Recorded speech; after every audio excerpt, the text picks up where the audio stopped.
Let's Yes. talk about Gladiator. Let's talk about Gladiator. Gladiator, Celebrating its 20th anniversary. seminal classic. Mm-hmm.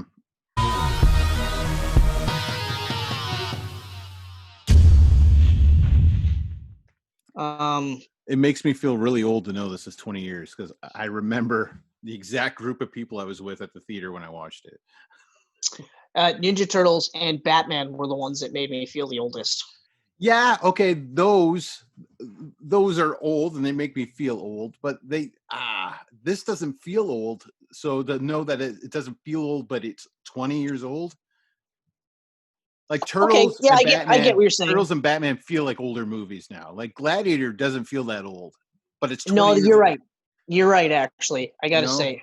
It is did this kick off that whole Roman Greek epic phase that was everywhere for a while? Yes. Yeah, I think it did. Yeah, I think so too. I think it was like this one, and then everything was like some sort of a period piece. Well, I mean, this made like almost 500 million worldwide. Oh, I'm not knocking this for starting it. I'm just saying, yeah, but I mean, like funny how the phases happen. Any little flash of cash and Hollywood's just like, whoa, let's get on that. That's true. That's true. White dudes in leotards and hardly any clothing. Let's do it. Yeah. Mm-hmm. Yep. It's not a bad recipe for, for success. Although, one of the things I actually, I'll save this for a little bit later, but I was looking through Ridley Scott and I was like, man, I forgot half the movies this guy's made. And I'm looking through the list and I'm just like, I've seen most of them. Yeah. I had no idea he did Legend. I literally was like, what? He did Legend? Oh, so of course I got to rewatch that one. Maybe I'll watch that one before Dick Tracy. I don't know. We'll see what happens. I love that movie. I can't remember the last time I've seen it, but I was like, I don't remember not liking it. Tim Curry as the Darkness is horrifying. What's more horrifying, Tim Curry as the Darkness or Tim Curry as Pennywise? Probably the Darkness. Ooh, okay. All right. Yeah. I'll go with the Darkness. Okay. Mm-hmm. So Gladiator came out in summer 2000, which to this day I still consider one of my favorite summers at the movies ever. 2000 was a good year for movies. Yeah, it was one of my absolute favorites. It was following up 99 with The Matrix. We had Mission Impossible 2, which we know how you feel about. Yeah, it's a movie. It's a movie.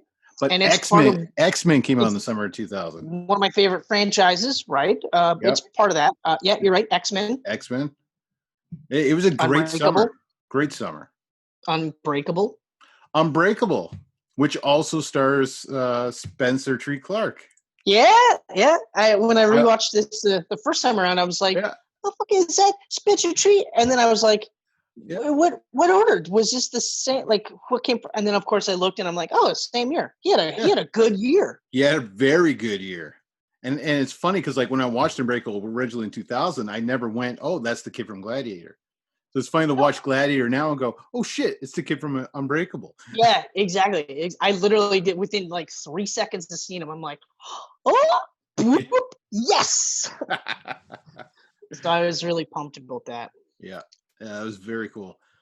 Yeah, it's funny like, when you think about it. 2000 was a really good year, just in general for movies. It was a really good year. Such a good year. Like I'm sure there's a bunch I'm forgetting about. I think, like even for people that aren't into action movies, I think like I want to say American Beauty and Almost Famous like came out that year too. I think you might be right, actually. Although American Beauty I really liked. Almost Famous was American Beauty was 99, so same year as Matrix. Okay. And Almost Famous, which is right beside it on my shelf, 2000. Okay, all right. I love Almost Famous. That's one of my favorite Cameron Crowe movies. What other movies has he done? I'm trying to remember. He's done Jerry Maguire. That's his big one. Oh, right. Yes. Yeah. Jerry Maguire's good. I like that one. Singles. Almost Famous is okay. Yeah. We Want to Build a Zoo, I think it was called. Oh yeah, I didn't touch that one. He is so good. Oh, Vanilla Sky. He did Vanilla Sky. Yes, that's right. Yeah. That's right, because he did that 1-2 punch with Tom Cruise. Yeah. So like I love his movies because the dialogue, as someone who writes, like, oh, that dialogue is so perfect all the time. So good. So good. So this is kind of like, well, this is the movie that made Russell Crowe the star he became. Mm-hmm. Because before this, he had what, one movie? I didn't even look, to be honest. It wasn't Lock, Stock, but it was a movie like in that same like genre. Yeah, probably. It sounds about right. Yeah. But I didn't even look it up because I was just like, I was too busy watching it twice to do any other homework or anything else. I was like, you know what? I wish I could read what this guy's been in, but I have to watch the movie twice. And I've been playing Hitman 2. I've almost beaten it. So this was written by David Franzoni. Oh, someone's a little mad that I took 2 weeks of showing them up. Franzoni. Oh. Well, I always got the writers down. I know. Who was hired to do this after Amistad with Steven Spielberg. Oh, okay. But apparently, Ridley Scott really didn't like a lot of his script, and it just like rehired 2 writers to rewrite it. That's totally Ridley Scott. That's gotta feel great. So he got John Logan. He got John Logan, and you should maybe know that name. You know John Logan? No. He wrote Skyfall Inspector. Oh, okay. Yeah, and then some guy named William Nicholson. He was one of the writers. That's right. Yeah. Yeah, because they got a couple of guys that they've been using for the last. They had a couple on Skyfall, but I think he was the only one on Spectre. Oh, that might be where the issues are. Yeah, maybe. They didn't have a team of writers to push back against Sony to say, hey, fuck off, man. Yeah. Look at what we did with Skyfall. Okay? Just let us do our thing and Spectre will be amazing. Instead of good, but could have been so much better. Yeah. I don't know. So that's the writers. That's 3 writers. I got a handful of the actors, if that helps you. That does help me. That does help me. Okay. Well, we mentioned Russell Crowe as Maximus Decimus Meridius. Russell Crowe. Oh, that's bitching. That's bitching. Commodus, Joaquin Phoenix. Mm-hmm. Proximo, Oliver Reed. Lucilia, Connie Nielsen. Yep. Although, whenever I see Connie Nielsen's name, I always start to think about this interview that Charlize Theron gives about Wonder Woman, where she was auditioning to be Wonder Woman, and then she found out that it was for Wonder Woman's mom, and she was like, "Fuck that." and then Connie Nielsen, showed up and was like, "Yeah, I'll do it. That's fine." And I was just thinking, like, I always think to myself, like, that just seems so. Like, I mean, I get it. Like, you think but how do you go into an audition thinking you're auditioning for Wonder Woman when it's for Wonder Woman's mom? You know what I mean? Yeah. Like, did your agent just not tell you that? Because I would be mad if my agent didn't tell me that, and I found out that I wasn't going to be Wolverine. I was going to be like just some Joe Schmo that Wolverine guts in the first 20 minutes. I'd be like, well, why the fuck? I didn't want to do that. I want to be Wolverine. I'm almost his height. I'd still be down with that. Okay, he can gut me. It depends on the gutting, I guess. I guess would be. Yes. That's because that is true. Like, at least you'd live in infamy as being gutted by Wolverine. If they could just like superimpose my body hair onto you, we got the perfect Wolverine. You know what? I don't want that though. That's a visual I don't need. And it's not even like any offense to you. It's just in general, because the more I think about it, I always think it's funny that we look at Wolverine as being like this super cool badass. Because in real life, we'd probably just be like, that guy's a fucking weirdo. Yeah. And he smells like a dog all the time. Yeah. Like, I love when they mention that in the comic books. They go like, oh, he kind of smells like a wet dog. And you're just like, yeah, I guess he would if he's covered in that much body hair.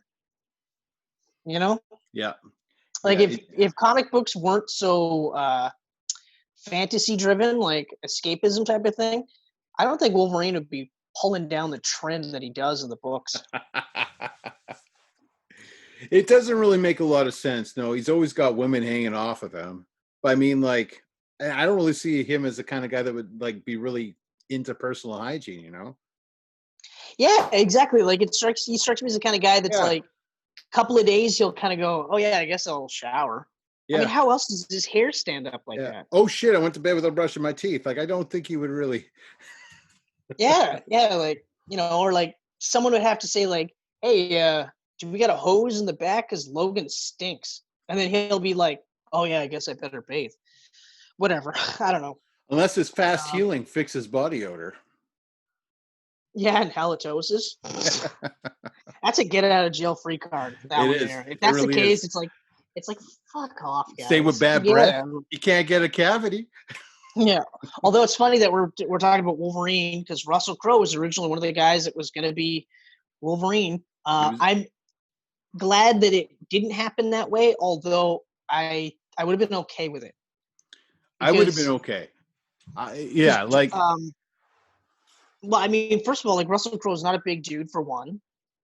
And the other thing that I like about Russell Crowe, and this is what I was going to mention, was in this movie, I like that he doesn't look like he spends all his time in the gym, you know? Yeah. He looks like a soldier, like a general, like he's got a build to him, and he looks like he can fuck you up. Like if you've never seen him before, you'd be like, okay, he could probably throw some fists.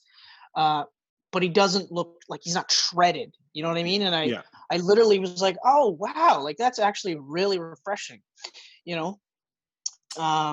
So yeah, like having him be Wolverine, I wouldn't have been like, oh, I think I would have been happier if he was Wolverine over Doug Ray Scott. And I like Doug Ray Scott, but. Yeah. Same here. Like Russell Crowe in his prime would have been a good Wolverine. Yeah. Cause he wouldn't have been too old, but he also looked like an older guy, like even because he's what in his early 30s in this movie. Yeah, he'd probably be maybe a little younger than us today. Yeah, like but he just kind of looks like he just always looked like that. Yeah, I know. You know, exactly. like he just kind of like hit puberty, and then that was Russell Crowe. That was it for the next like forever. Because even in The Mummy, he doesn't look that much older. No. He's aged really well. He's a little grayer. He's got a little more body weight to him now, but that's about it. Yeah, but that's about it. And I think that is only the case because he was also in the same movie with Tom Cruise. Yeah. And Tom Cruise is a freak of nature. Fucking guy's immortal. Yeah, like fuck. Although I'm saying it now, we have to see it. We have to see a movie with Tom Cruise and Keanu Reeves. That's it. It might happen eventually. Maybe Keanu will sign on to that space movie that he's doing. Oh, you mean Mission Impossible 8? Oh, okay. No, not Mission Impossible 8. It's not a Mission Impossible movie. I know it's not. Although, swear to God, that was my first thought. As soon as they're saying like, oh, he's teaming up with NASA to film, I'm like, that's Mission Impossible 8 right there. They just don't want to tell anybody. In space. Okay. So getting down to the list, Marcus Aurelius is Richard Harris. Oh yes, the great Richard Harris. Cicero is Tommy Flanagan, which was also in Braveheart. Blew me away. Ah, he had the scars, and he was in. He played the crazy dude. That's right. Yeah. I was like, what? Really? And he actually looks younger in this movie than he did in Braveheart. Braveheart's like 94, 95? Yeah, 90, 95. 5 years before this one. Yeah. Crazy. Juba, Jimon Honsu? I'm not sure how to pronounce his name. The J's probably silent. It's probably Diamond. Demon. Honsu. Anyway, and then of course Lucius. Demon. Yeah. Okay. Actually, Demon sounds way more badass. Demon. Yeah. And then of course Lucius as Spencer Treat Clark. Yeah. Or vice versa. Spencer Clark Treat. No, he's Lucius as Spencer Treat Clark. Is that what I said? Oh, yeah. that's awesome. Oh, yeah. Okay. Yeah, it's pretty funny. Yeah, great cast. Absolutely great cast. Great cast. And even like a whole bunch of the other guys that I haven't mentioned, but like all the supplementary parts, the Senate guys, there was the only ones, the one kind of good Senate guy, the one that looked like he had a ton of plastic surgery done. Yeah, that was the Burt Reynolds of the Rome. Yeah, or the Kenny Rogers. Yes, or the Kenny Rogers. Kenny Rogers of the group. I'm every time I watch this movie, I always like look at him and go, really? You couldn't get any other guy that looked like you had to get the guy that looked like he had work done. But anyway, but the Senate stuff, this movie is crazy good. It's just so It good. is, yeah. I mean, it's so. I put it on when I was tired, and I was like, I'm gonna watch it. And I did, because it's so good. Like, and it's so big. It spans what, like 6-7 years or something like that. It's nuts, but it doesn't feel like it spans that much time. But it's because the amount of time that he was as a slave. Right. That's where the time passes a lot. But even then, it doesn't feel like it's that much because like nobody ages. You know what I mean? Like, right. They didn't have Lucius as a baby, and then later as older. It was just him all the way through.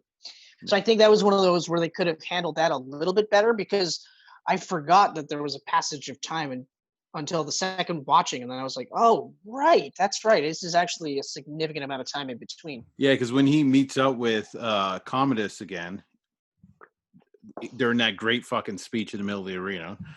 So good. It gives me chills every time when he just takes the helmet off and turns around. It's just like, oh, I am Gladiator. Just imagine the instant like shitting of your pants. Yeah, that Commodus is doing. Where it's just they told me you were dead. Although that also leads up to another great scene where like he's talking with his sister, and he's just like, I'm very vexed. This vexes me. They told me he was dead. If they lied to me, then they don't respect me. And if they don't respect me, then how am I ever supposed to lead them? I was like, this is so great. Like he did such a good job of playing a guy who just doesn't get it. Like he doesn't understand why he can't command the respect that his father commanded. At the same time, he cannot command the respect that Maximus commands. Yeah, you know what I mean? Like he's just totally oblivious to this, while at the same time trying to be like, I'm such a big deal. And I love like when they introduce him. It's like right at the end of the battle, and it's like, he goes, "How was the battle, father?" And he's like, "The war's over." Oh no, you missed the war entirely. And he's just like, well, a dozen rams in your honor, or horses in your honor, or something like that. Yeah. It's just like, given to Maximus. And you could just feel him just being like, fuck, what? I don't understand. Like he just hid the entire time and then thought he was going to get like pat on the back or whatever. Yeah. You know what? It's the music is so good in this too. Like the music and the cinematography, those alone, that sweeping shot of the Colosseum from outside, and it goes all the way around. It's just like you feel like you're there. Or even just the scenes of like, I guess when he's going to Valhalla or whatever they call it for Romans. Where he's just staring off in the distance, and then like his wife and kids show up. This is later in the movie, but when they show it at the beginning, it's just this beautiful field with that muted, almost like blue purple tinge to it. Yeah. And I remember the first time every time I see this, I just go, oh yeah. Like I forget how beautiful this movie is until I watch it for the first couple minutes, and then I'm like, oh yeah. Yeah. Oh yeah. And it's like I couldn't help but think about this the entire time I was watching this movie. was a movie like this could not be made today and be just as good. No. You know, and I'm like, I don't want to be like shitting on the movie industry, because there's still a lot of phenomenal movies out there that get made, and they're not all superhero movies, right? Yeah. Like Invisible Man, Invisible Man was such a good movie. That was a really good movie, right? Mm-hmm. But it seems like, it almost seems like the only way that they would do this movie would be like I said, if it hit that mythical checklist that they have now. But the amount of practical effects would not be in this movie. No. It would be all CGI. And I remember like watching the tiger fight, and the way they shot that tiger fight is really cool. Mm-hmm. You know, like they shoot it in such a way where you're like, okay, like I know that he's essentially playing around with this trained tiger, and they're doing it and they're doing the quick cuts and stuff, but it's a great way of shooting a scene where they would have just CGI'd the fuck out of it, and then probably have changed the dynamic of the scene anyway. Absolutely. It would be full of CG today. Like, yeah, I mean, granted, there's obviously some effects in here. They didn't go and rebuild, the Coliseum and all that. Oh yeah, no, but I guess that's kind of the stuff that I appreciate more, is that they use the CGI for the scenery, for the Coliseum shots, or for things that they obviously couldn't recreate or didn't want to blow the budget on, right? Yeah.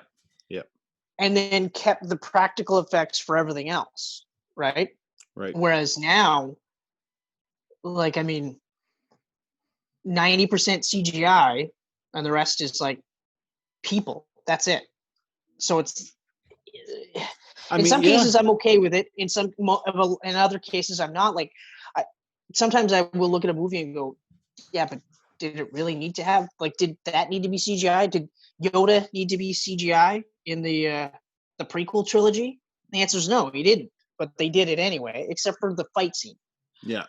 Fight scene with him being CGI makes perfect sense. But everything else, obviously. Yeah. But whatever. Yeah, I mean, you look at a movie like Endgame, Avengers Endgame, and you look at the making of, and it's equally impressive what they can do, but it's also incredibly sad that you just have all these people standing around in green tight suits, and there's nothing like the craftsmanship is gone. I would say Endgame for me is an example of one where I'm okay with that level of CGI because of the story. Like, within the context, it makes perfect sense that they would have that much, right? Yeah. But say, actually, well, we'll look at Spider-Man Far From Home, or even Spider-Man Homecoming, when they add that extra layer of CGI over the costume. Like, and I'm going to say especially Far From Home, because when I saw that costume, when he debuted on Jimmy Kimmel, came out, that red popped, but the webbing still popped, like, came out really nicely. The spider looked really cool. The black looked really cool, but you could see that there was still that spider-like design on his shoulder that incorporated into it. And then specific texture on the arm. Like, you saw all that. And I was like, wow, that looks fucking awesome. But then you see the movie and there's that muting effect because they're CGIing over the costume when they didn't have to. And I was like, see, like, that would be an example of, like, there was no need to do that. I get that you want to have Spider-Man CGI when he's flipping around and stuff, and that's fine. Like, that's totally acceptable. But I would also counter by saying, can somebody watch Spider-Man 2? Because that's a blend of CGI and practical. And it's almost like back-to-back. You'll have a CGI shot, practical shot, CGI shot, practical shot. Mm-hmm. So it's one of those where it's like, you could look back at that and say, yeah, okay, we could borrow some of that. Yeah. But again, like Endgame, totally get that it's 95% CGI, totally understandable. Far From Home, there's aspects that I understand completely, but let's not get too crazy, I guess is my point. Yeah. I mean, I understand CG. CG is great for some movies. Lord of the Rings would have never happened without some CG. Yes. You know? Or I don't think it would have been as good. Yeah, I mean, the armies would have been tiny, right? You lose out on that epic feel by having to shoot everything close up. You don't have those wide, expansive shots. Right. Plus the creation of Andy Serkis as Golem, and then later King Kong and Caesar. Like, CG is the reason we have those performances. But yeah, there's just something really, I don't know, like so magical about practical effects. Well, it's like we were talking about in previous Camcast, Teenage Mutant Ninja Turtles, which is out on our Geek Pants media everywhere. You'll see it no matter where you go. And we're talking about how the suits looked incredible versus the entire CGI lineup of the first movie. Yeah. Second movie, a little bit less, but the first one in particular was just like, holy fuck, like, this is just crazy when they had a perfectly good template with suits. Yeah. Yeah. Hell, I mean, if you're going to do a CGI movie, try to make them look like the suits. That's then I'll shut my mouth. I will literally be like, you know what, guys? That's great. That's a great use of CGI right there. I like that. Yeah. So, I mean, like, for a movie like this, I really, really appreciate the practical effects. It makes it feel more real. It makes me feel like I'm there. I you really, really get into it. Oh yeah. 100%. Yeah. 100%. So, yeah. So we were talking the other week, and you were saying that you didn't really care for Gladiator when it came out because you compared it too much to Braveheart. Yes. How do you feel 100%. Now? How do you feel now? Like I said before, like, it was in the early stages, because I didn't watch Braveheart like right away, like right when it came out. So I think I was about a year or two late when I finally watched it. So, also I have to feel, I can't help but feel like part of it was just me kind of saying, everybody loves this movie. So I'm gonna be a contrarian. I'm gonna say, you know what, it's not as good, or Braveheart's better, or whatever. I feel like that might have been how I was coming across, or how I was looking at this movie, because I did the same thing with The Matrix. Yeah. For The Matrix, where I was like, yeah, but Dark City. And the only thing I would say was that the fight scenes were better in The Matrix, obviously. Yeah. Right? Yeah.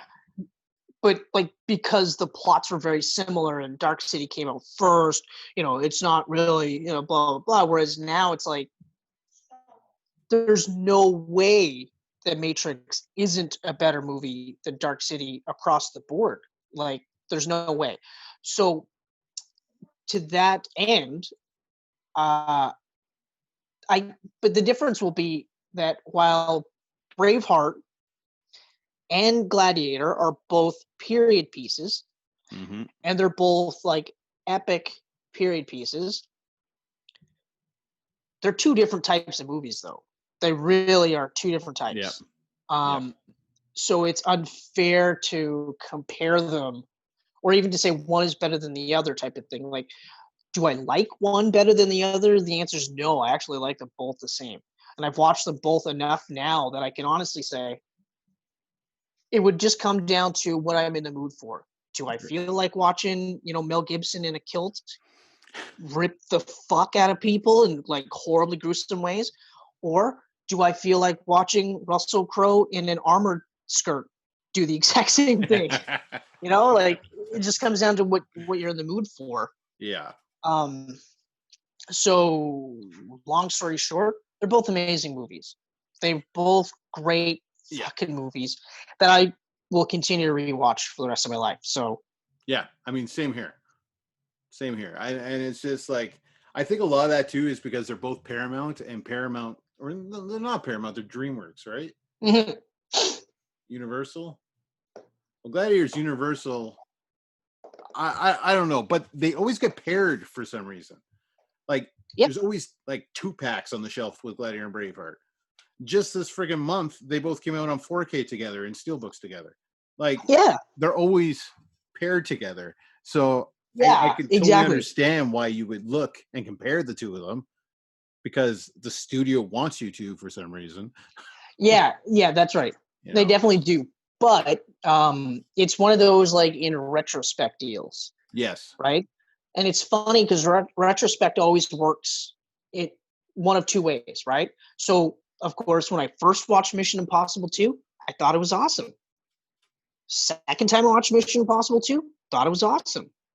I grew up. I watched other movies.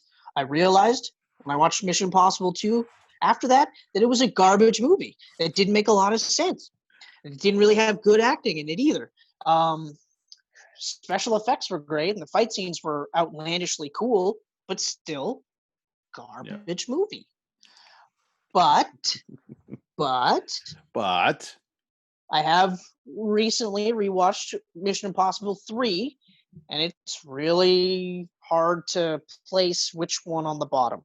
Like, because it's funny, all the stuff that I was saying that's bad about Mission Impossible 2, you can actually find in Mission Impossible 3.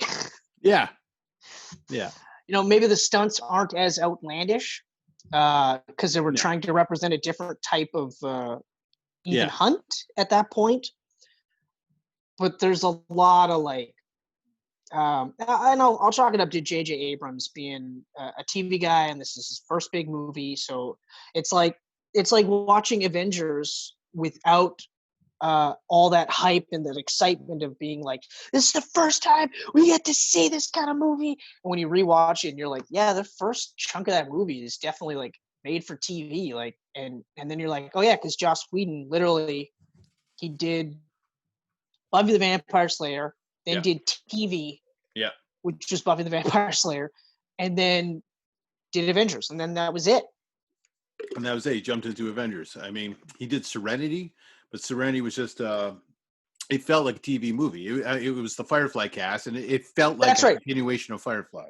Yeah, Serenity was an awesome movie, but and I feel like it did feel like a movie, but it felt like a made-for-TV movie. Like it felt like you watched, the entire first season, and then they released like a mini movie to get you to season 2. Yeah, exactly. More TV shows should do that. Actually, that's a pretty cool idea. But anyway, none of it felt like if I didn't see that in the theater, even with the budget and everything, like if I saw that on TV, I wouldn't have known it was in the theater if I didn't know, Right. Yeah. Although we saw that in the theater together and it was awesome. It was so good. So good. That's so good. Oh, so good. I loved it. I loved it so much. I can't believe but yeah, so I'm a leaf on the No. Yeah. Oh. That was one angry crowd. Oh yeah. Oh yeah. Oof. Yeah.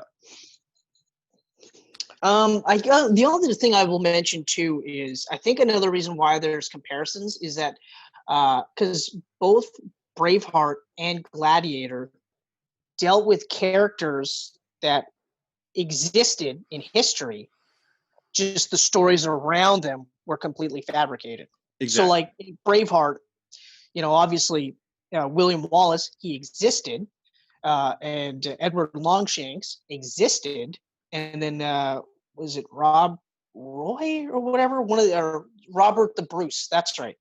He also existed, but they all existed within different time periods, and while William Wallace did lead a rebellion, it wasn't quite on this scale in the movie. And in this movie, Commodus and Marcus Aurelius existed, and they were father and son, which is reversed actually. Marcus Aurelius is the father, Commodus is the son, but that's it. Everything else was just fabricated for the movie. So I think that's another reason why they get like that. Yeah, I totally agree. Yeah, I knew it. As soon as you looked at the door, I was like, I knew it. Hey, Penny. Chris. Hey, Penny. Look at. Hey, Penny. It's Chris. See him? It's not the same. It's not the same. No, it's not the same. Yeah, sniffing at the door. Yep. She heard your voice. Yes, she definitely heard my voice. licking my microphone. Of course. Yeah, but going back to the music, the Hans Zimmer score in this 2000 is the year that I really, really became aware and fell in love with the work of Hans Zimmer, because he did this and Mission Impossible 2. And whether you hate Mission Impossible 2 or not, the score. I do hate Mission Impossible 2. But the score. I mean, I don't know, that new metal version of the theme song. Okay, well, that wasn't Hans Zimmer. Also, the Metallica song, I Disappear. Yes, that's the soundtrack. The score. You could say it. Stop being a dick, Chris. You're being a prick on purpose. Yeah. No, the score is amazing. I mean, it wasn't until The Dark Knight that I really got into. Like, I actually was like, wait, hold on. This Hans Zimmer guy is fucking amazing. Yeah. So then, of course, I start playing soundtracks when I'm driving and stuff like that, and I look at Hans Zimmer and I'm like, he has done so many. Yeah. And you're right, like the score is incredible. The score is absolutely incredible. Yeah. It's like the whole ending when he finally sees his family again, and that music just starts playing. Was it Lisa Gerrard? She's doing the singing with Hans Zimmer there. Man, that scene just moves me so much. Like, yeah, I straight up cried. I won't deny it. Like, that friggin' movie makes me cry. That's one of the few that doesn't for me, which is odd. Really? Because when Maximus is like dying on the ground, and he looks up at Connie Nielsen, and he says Lucius is safe, and then she just goes, "Go be with him," or "Be with him now," or something like that. Yeah, I'm just like, oh. Yeah, I don't know why. I don't know why that one doesn't get me. But then again, Braveheart doesn't get me either. Braveheart got me too. I'm a freaking marshmallow. Yeah. I'm like, I am, which is weird. Like, literally, I've seen commercials where I'm just like, what the fuck is happening? Whereas those two movies, I'm just, I don't know. It's weird. Yeah, I don't know. Like, I'm not on the same shelving as like Kevin Smith as far as crying goes. That dude cries at everything. Oh. Like, yeah, in fact, like if I ever get to that point. Yeah, like, I mean, I know he's stoned like 90% of the time. So maybe that doesn't make you emotional, though. That does not make you emotional. Not you, but it might make someone. That's fair. That's fair. Okay. But I feel like he was like this before. Like, he could have been. He could have been, because I mean, he talk about Arkham Asylum, the book, and he's just like, dude, I almost cried. Like, I was like almost weeping reading it. And he's like saying this to Grant Morrison, and and Grant Morrison's like, oh, that's cool. Like, that's really great and stuff. And in my head, I'm thinking like, I don't know. But I mean, then again, I get weepy when I read The Death of Spider-Man. So I can't really shit on him too much. Yeah. I can just say that if I ever get as bad as him, that's when I have to go into a cabin in the woods and just be by myself, because that's it. Yeah. Goodbye, world. Yeah. This is it for me. I'm out. Apparently, I can't do anything anymore without crying. I got really good Wi-Fi. I'm good. I'm all set. For an introduction to Russell Crowe as an actor, it's actually kind of interesting, because like he doesn't really do a lot of like grandiose emotions in this movie, and yet like you believe him every step of the way.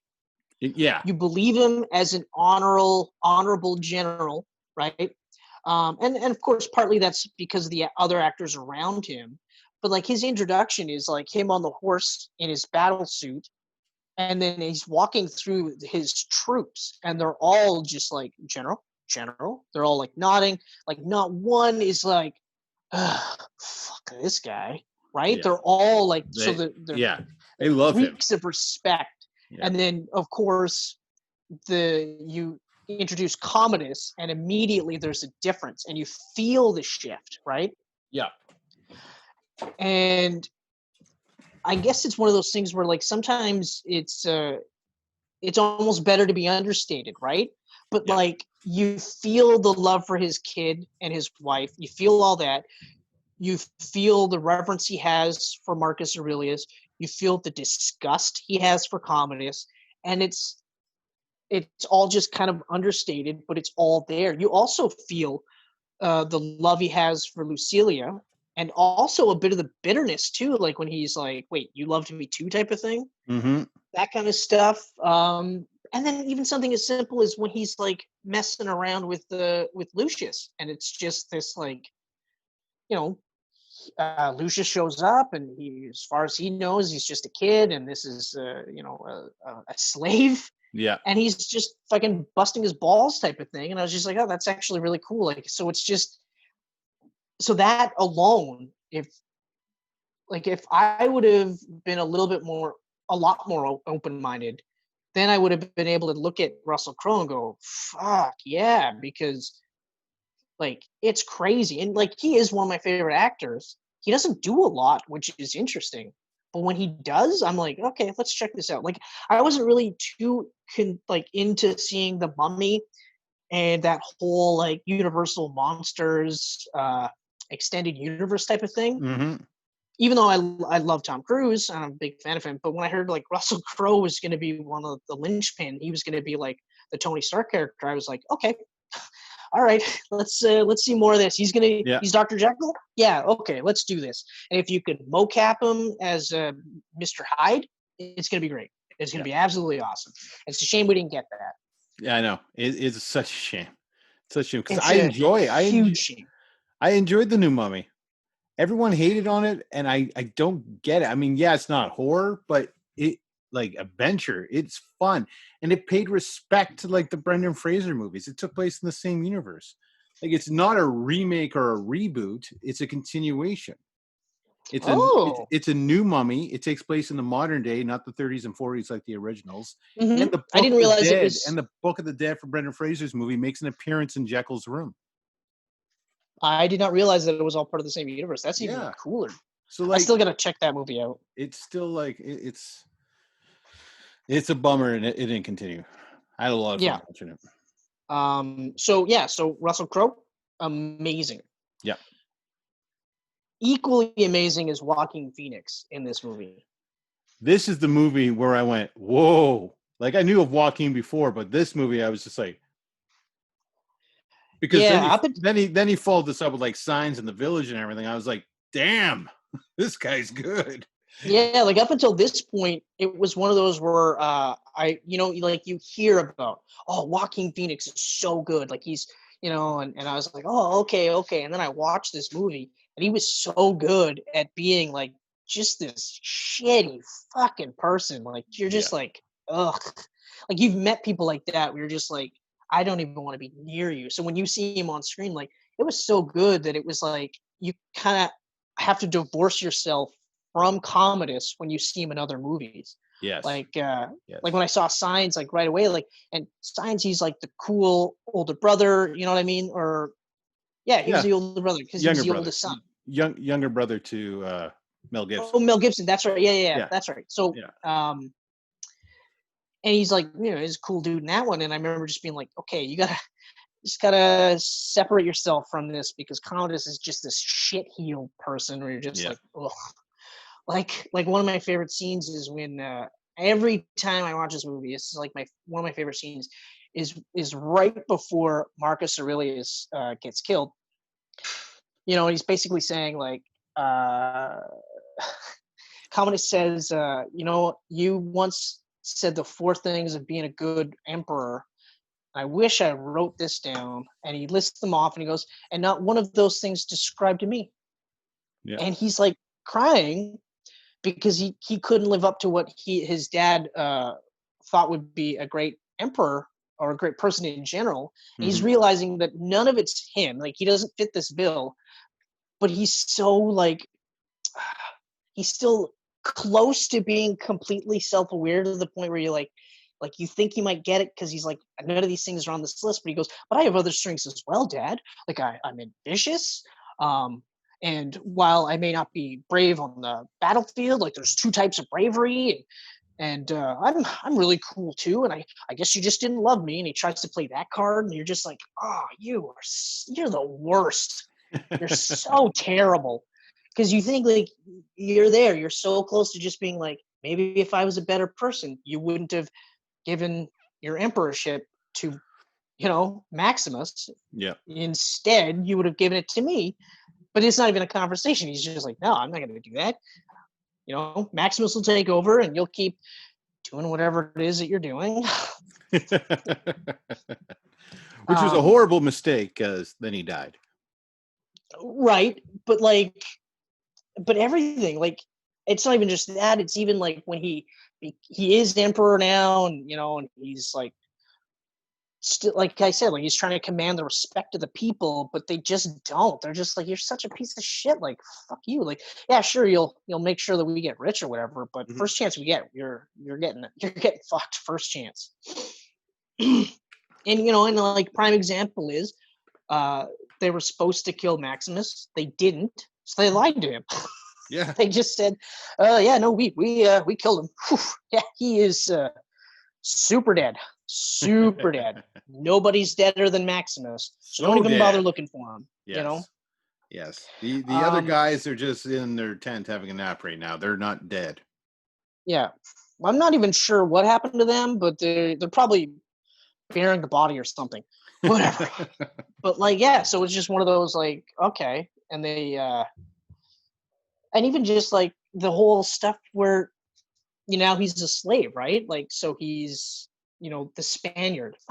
Yeah. Which I always thought was, every time I watch this movie, I'm like, how the fuck do they call him the Spaniard?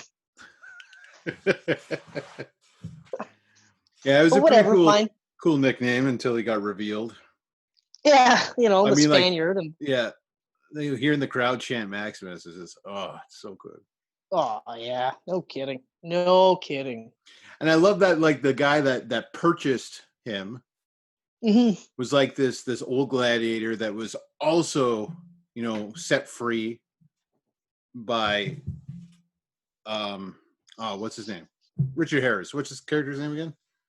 That was Marcus Aurelius. Marcus Aurelius, who set him free as a gladiator.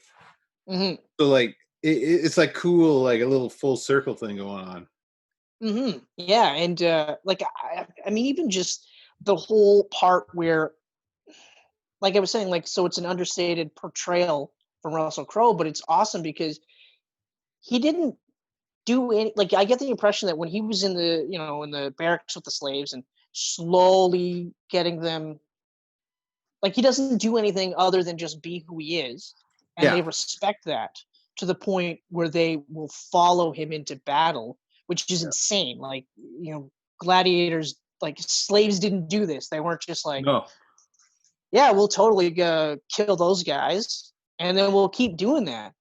They were all just like, no, we're just going to go out there and they're going to kill us because we're slaves. That's just it, right?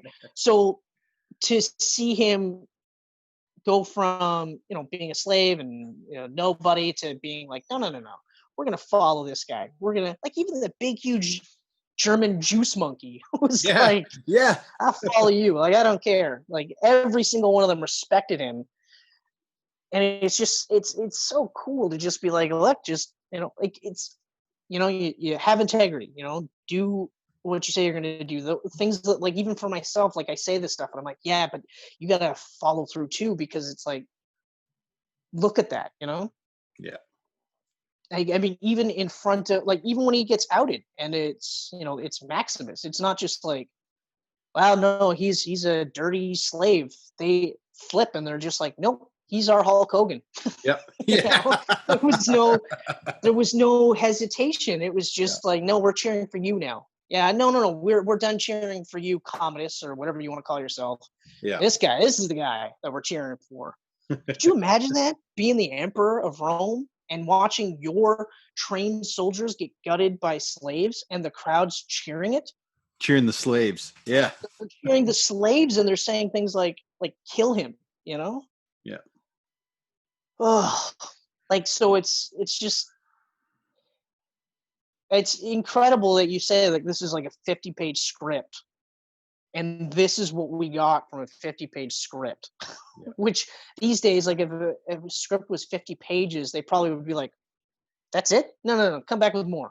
Yeah, they would be. We need so much more. We need absolutely so much more. 50 pages? That's what, 20 minutes? I can't film 20 minutes. I think it was just like years go by in here, and then the dialogue. And then just like a sentence of where to go next kind of thing. Like, I think that's how the screenplay was written.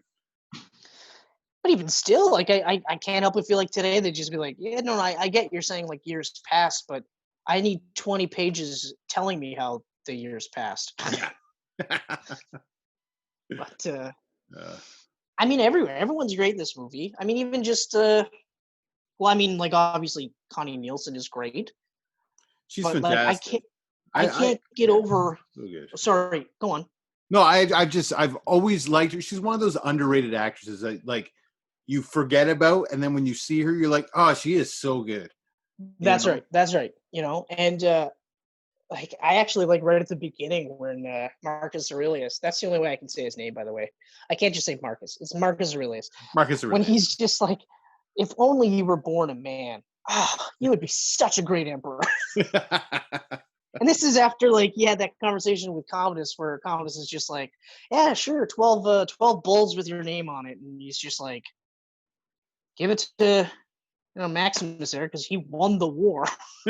He's just, like, he loves his son, but he hates his son. You know what I mean? Like, he loves him because he's his father, but he hates him as a person. He's just like, ugh. Yeah. But you would have been an emperor. Yeah. Why did you have to be born a woman? Like, I was like, man, that's so great. That's so great. Yeah. But getting back to Commodus though, like it doesn't even end though. Even when he gets to that point, he realizes, like, he's cunning. He's very smart. Like, he realizes that I can't just kill Maximus. Like, I can't have Maximus killed. He's going to be a martyr. So I have to be the guy that kills him. Because if I can't kill him, then they're never going to respect me. Right. And I love that he has that like secret face-to-face type of thing and stabs him. Like, literally, it's just like, put the armor on, wheel him out there, and still loses. Like, it's just, like, I know, like, we're especially right now, we're living in a world where it seems like the bad guys can just get away with everything, you know? So when you watch a movie like this, and it's clear cut, good guys beat bad guys all the time, even if it takes forever. Because we don't know how many years actually pass, but even if it takes, let's say 5 years, 10 years, whatever, eventually bad guy loses. And he loses in such a great way because he's got the odds stacked in his favor. He gave him a fucking wound, put the suit, like, put his armor on, so he's bleeding out. And then on top of that, he still loses because he's just not good enough. And not physically, just as a person. Not good His enough. Conviction is so much. And I mean, I even love those little bits where Commodus is just like, when will it end? When will it end? And Maximus is just like, with one more death. One more death, and then it's over. Yep. And Commodus is like, oh, fuck, he's talking about me. Shit. Although, I gotta say, though, when he's decked out in his, like, all-white costume, I was like, man, I don't fucking care. He looks like $1 million right there. Like, he looked like he was ready to go. Yeah. Although, I was cracking up about this because Michelle mentioned this. She's like, I don't understand how you can wear that much clothing in the middle of Italian winter or summer, or like just in general. And I was like, yeah, no, it's crazy. Yeah. Granted, he's wearing white, but that's still, yeah. And that's coming from me. And I mean, like, I'm typically like covered up in the summer. You know? I'm friggin' sweating buckets right now. It's so humid in here. That's one thing I don't miss about that room. It's a good day for us not to be in here together, man. Yeah, it's one of those things I don't miss about that room. Is holy crap. Like, I remember, getting out of that room, and as soon as the cool air hits, and it's just like cool air, cool air, cool air, cool air, and then that whole crotch region is just like, whew, not good. Well, I mean, it doesn't help having the lights on, right? No. Just no, it does not. On you. And the angle of that, like the sun hitting that place, like it's got to hit that room all day. All day. It's on this side of the building, coming through this window all day long. Yeah, like just crazy. Yeah. That's about it. That's all I have to say. All the stuff that I've raved about. I don't think I have anything else to rave about. To touch on the end there a little bit, when he does the killing blow on Joaquin and he falls, and then everyone comes down, they're all around Maximus, and then they carry him off. Just that aerial shot of everyone around him, and then Joaquin over here all by himself, face down in the dirt. I love that. That's great. Actually, I'm actually glad that you touched upon that part too, because I also love that Maximus stays alive long enough to make sure that his men are free. Yes. And I was like, oh, that's so awesome. That's so awesome. That was his concern. They don't even blink. Yeah. They don't blink. They're just like 100%. Yeah, they're all free. They're all good to go. And I was like, oh, God, that's so good. Not only did he kill that fucking piece of shit Commodus, and you're right, like face down in the dirt and nobody, not even one person looks over and goes, are we going to make sure he's dead? They're just like, fuck him. He's already in the dirt. Yeah. And then, like, he's just like, they're free. And then, like you said, too, he's like, Lucius is safe. She's like, go home. And he does. And it's, and that's it. So good. That's it. And then you think it's over. And then you get that one last shot of Dijman Hansu burying his family, the little wooden statue things, just burying them. Yeah. And he said, we will meet again today, we will meet again, my friend, but not today. But not today. And he's a free man. And awesome. I'm just like, oh, yes. That's so good. That's so good. I also like kind of find it interesting that we're doing this Camcast because, again, there is talk of the Gladiator 2 sequel. Like even just a couple of days ago, they started talking about it again. And I'm just like, years late. What was it? Years later with a grown-up Lucius, or? Years later with a grown-up Lucius. That was one. My favorite is Maximus, like fucking coming back from the dead. Yeah, that's my favorite one. That's my favorite take on a sequel where it's like Jesus Christ is back, and this time it's personal. Yeah. I think like a movie that's more of a spin-off that like shows the rise of the Colosseum and ends with Maximus' arrival to the Colosseum. That would be cool. On paper, I feel like that would be cool. It could even focus on the undefeated champion that Maximus ended up beating. That was set free, and he came back out of retirement. Yeah, that was awesome. Could you imagine that? Like Michelle said that. She's like, could you imagine being set free and then coming back for this, and then you have to get fucking killed and get killed brutally too? Like it's not like he kind of got killed. He got killed brutally. Yeah. Those are actually some really brutal ones. Although I have to say, I find Braveheart's deaths are way more brutal. Braveheart's way more brutal because Mel Gibson does not cut back. I mean, like even like Apocalypto and Passion of the Christ, like those are pretty bloody, gory movies. I've never seen any of those movies actually. Yeah. I refuse to watch them. I was just like, I don't need to. I don't need to see that. But like even just that one shot where fucking Wallace rides in on the horse with the mace and just and you see him hit in the fucking face. You're like, oh. But the fight scenes are incredible. I just love the Gladiator scenes. Like they're just so cool. I don't even care that you get to see the actual motors on the chariots.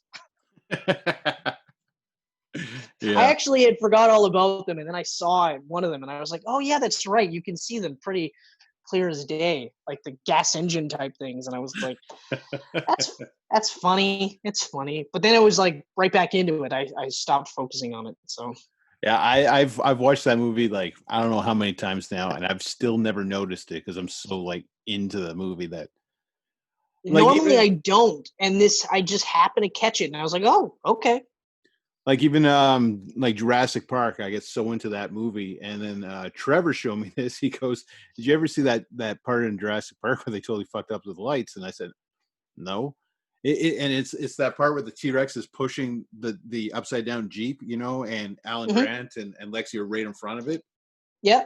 The camera turns a little, and you can see the spotlights like for the movie right behind the T-Rex. Oh, right. Yeah, I heard about that, but I've never caught it. And like if you're looking for it, it's clear as day. You're like, oh, well, there it is. But never once have I looked in that direction of the screen watching that because I'm so focused on what's happening here, Yeah, see, and you know what? The best part is after this, I will forget this conversation. So the next time I watch Jurassic Park, I'm not going to look for the spotlight. You won't remember it. It's like, it's like the car in Braveheart. The car in Braveheart? Yeah, there's a car in Braveheart. Like you, in one of those big, huge, like long shots, in the background, you actually see a car. I've never seen it, but I've seen the picture of it. I've heard the same thing about Lord of the Rings. There's a car in the background in one of the fields while they're walking through the field. You know what? Google Braveheart car, because I feel like it's this, unless I'm thinking of Lord of the Rings, but I was pretty sure it was Braveheart as well. Braveheart car. Unless I'm thinking Lord of the Rings. Movie mistakes. Braveheart the car. Yeah, there's a car in Braveheart too. Okay. Which, like I said, like I've never seen it in the actual movie, just in the like lists like that, right? Yeah. But again, it's one of those things where maybe this time I watch it, I'll catch it, but I don't know how I caught it. It was just one of those like, oh. But then, like I said, I was right back in because the movie is just. I like how it kind of sort of grabs you and then starts really pulling you in. It's not like, okay, come on, let's go. It's like, no, come with me. Come with me. Yeah. We're gonna show you the world. We're gonna introduce you to some characters. Oh, now we got to start to run a bit. Now we start to run, and then the plot just goes, and then you're like, it's almost 3-hour movie, and it doesn't feel like it. Yeah, at all. I mean, the regular cut is 2 hours and 35 minutes. Mm-hmm. The extended cut's almost 3 hours. Yeah. So one day I'll watch the extended cut. I mean, I still don't even know what extra scenes are in there, but I was debating on what to watch. I'm like, well, we're probably going to talk about the theatrical, and I know I love the theatrical, so I'm just going to rewatch the theatrical. Yeah. Again, like in some cases, I find like when they add stuff to it, I'm like, really? Like they might add like 30 seconds to one scene, 5 minutes to another, but it's like, how much of it am I actually missing? Like it's rare when I watch like a director's cut that they add so much that what they cut was ridiculous. Like Batman v Superman. Yeah, exactly. That's one of the few where I'm like, or even like the Daredevil director's cut, where they had more of him being a lawyer. The director's cut of Daredevil is awesome. Yeah, so like I've yet to see that. I've never seen it, and I'm always like, oh, I should probably check that out because it's not like I think Daredevil was a bad movie. Yeah, by any means. It's like I mean, it's a product of its time, and of course, it was in that initial buzz where they were like superheroes. Let's get everything out there instead of like trying to make it feel like a different movie. Like it shouldn't have felt like Spider-Man After Dark. You know what I mean? Right. So like, especially when you watch the Netflix Daredevil, because then you're like, see, like this is completely different, right? Yeah. The stuff that Daredevil does in Netflix makes sense as opposed to some of the stuff he did, like in terms of the physicality, where you're like, I don't really get some of this, But anyway, that's kind of the same thing I feel about Ghost Rider. Although I always forget that Idris Elba was in Ghost Rider 2. I always forget. And I would not be surprised if Idris Elba was like, no, it's okay. You can forget I was in that movie. I needed a paycheck that month. What can I say? It's totally fine if you forget that I was in that movie. In fact, if you watch that movie, just don't. Yeah. Just don't watch it. Just don't do it. Skip it. I sat through the whole thing and I regret it. I really do. And I mean, granted, the only positive that comes out of Ghost Rider Spirits of Vengeance is that it actually makes the first Ghost Rider better. Very true. Very true. Because I love Ghost Rider as a character. Yeah. And for the most part, I love the visual of Ghost Rider in the first movie. I don't know why I hate that he didn't have gloves. You know what I mean? It was flame hands. But other than that, he looked awesome. But everything else about that movie, I don't really like. For the most part, everything else. I mean, Eva Mendes is great because it was in her wheelhouse to play the concerned girlfriend. Yep. You got Peter Fonda as Mephisto. Yeah, which, okay, all right. What's his face? Wes Bentley is Blackheart. Oh yeah, I totally forgot Wes Bentley was in there. Which it's okay. Like, I like Wes Bentley, and I think he did a good job with what he was given. But when I look at Blackheart, like, Blackheart is supposed to look like a demon all the time. Yes. I'm okay with Mephisto not looking like a demon all the time because he's supposed to be Marvel's devil analog, so he would be able to shift and change. But Blackheart has always been like just this grotesque looking thing. So it was disappointing to see that. Because it's like, well, why not just be Mephisto then? Why not have him be the big bad guy, right? Mm-hmm. Or have him be Xanathos or whatever. Yeah. Right? Yeah, exactly.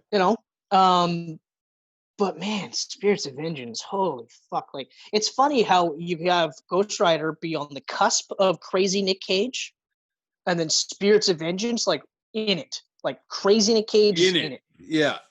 Like, 2 in it. Ugh. Anyway. I'm happy that was like the high of Crazy Nick, and we're kind of getting down to the lower now. We still got, like, Nick is still freaking out in movies, but he's getting a tighter handle on him now. No, I think what it is now is that's part of his gimmick now. Yeah. Is that whereas, like, when it was happening, we were all just kind of like, what is going on with Nick Cage? Like, he is fucking crazy. He's talking about being a nouveau shamanistic style of actor. Like, what the hell? He's bought an island?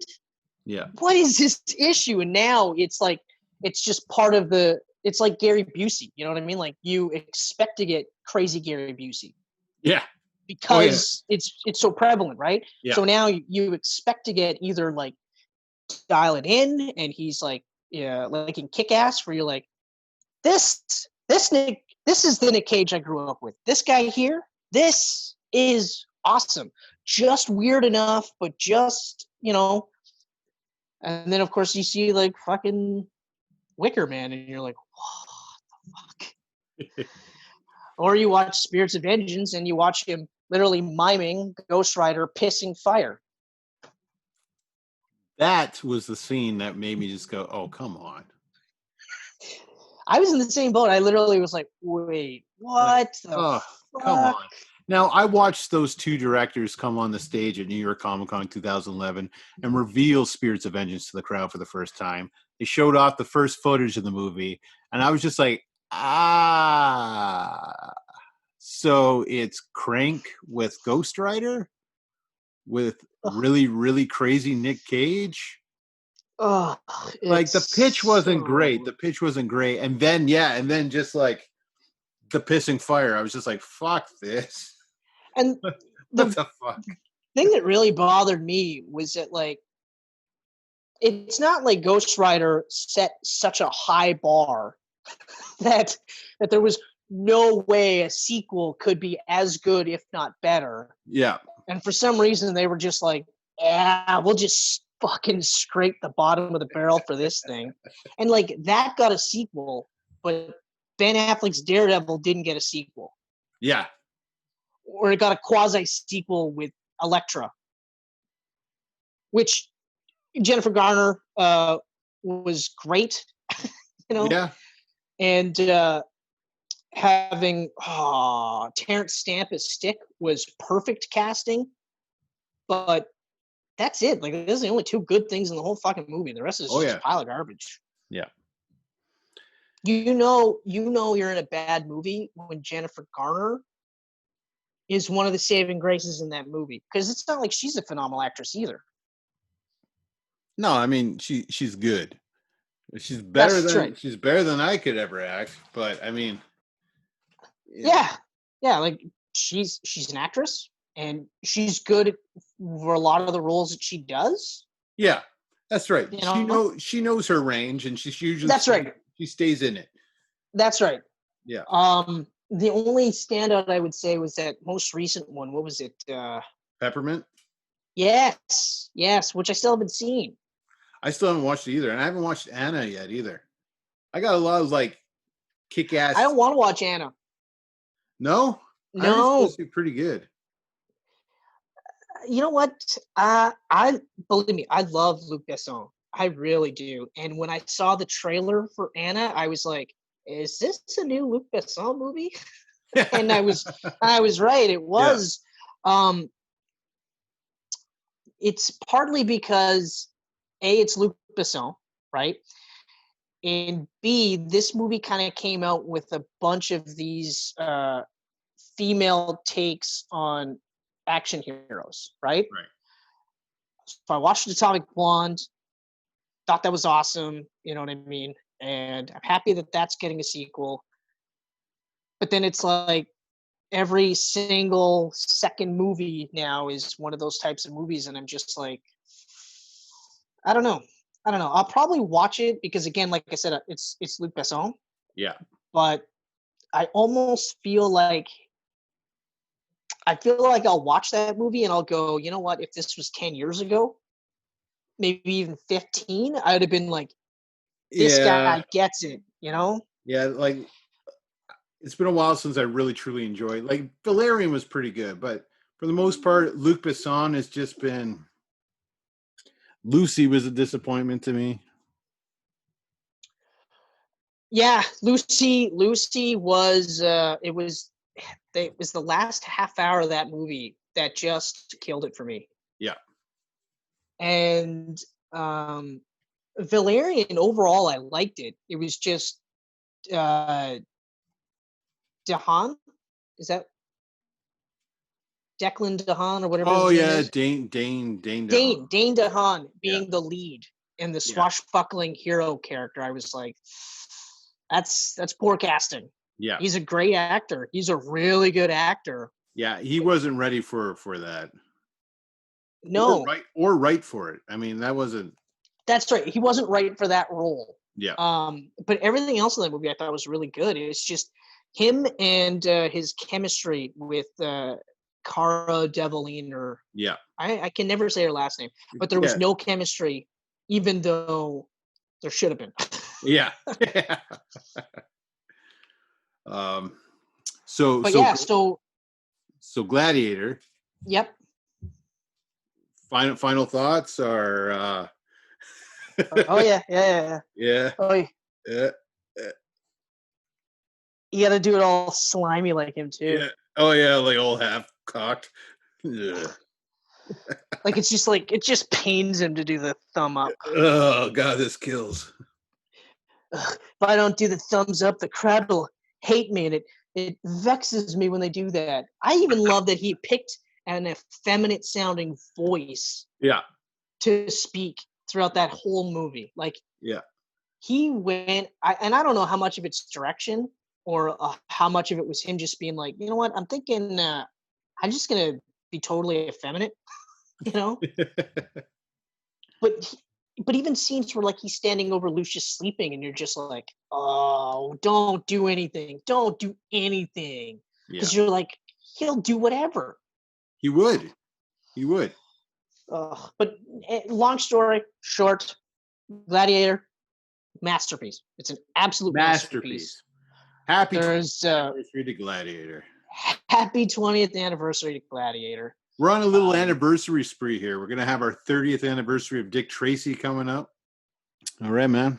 You going to take us out? All right, man. You do the takeoff? Do the takeoff. Come on. In that voice. Yeah, I'll do the takeoff. Ladies and gentlemen, thanks again for watching us on our COVID-19 Camcast. We really appreciate all the support, especially the fact that we're doing super old movies. So the fact that you guys are watching it and some of you are liking it, that's great. As always, we can be seen on Facebook. We can be seen on Twitter. We can be seen on Instagram. We can be seen and heard on YouTube because some people have it playing in the background. They don't always watch us. True story. We can also be found on Google Podcast, Apple Podcast, and finally SoundCloud because, oh no, not finally, but that's one of them. And finally, geekpantsmedia.com. So we're everywhere and nowhere at the same time. Find us. We're all around you and we're not. Yeah, we're like ninjas. We're there. You just can't see us. Yeah. But seriously, straight up, thanks so much, guys. This is great. Yeah. I'm happy that we're doing this still. Yeah, I mean, we had to go to the old movies. There's not much new stuff to talk about at the moment. You know what? Like we were going to get to the old movies eventually anyway. But what I'm getting at is I'm happy that you guys are still watching us even during our COVID-19 Camcast. I don't know if people like hearing it, but that's how it is. We're doing it differently because we have to. I can't wait to get back to doing them the way we normally do it, but thanks for sticking around while we do this. Well, hopefully the room will be cooler by the time you return.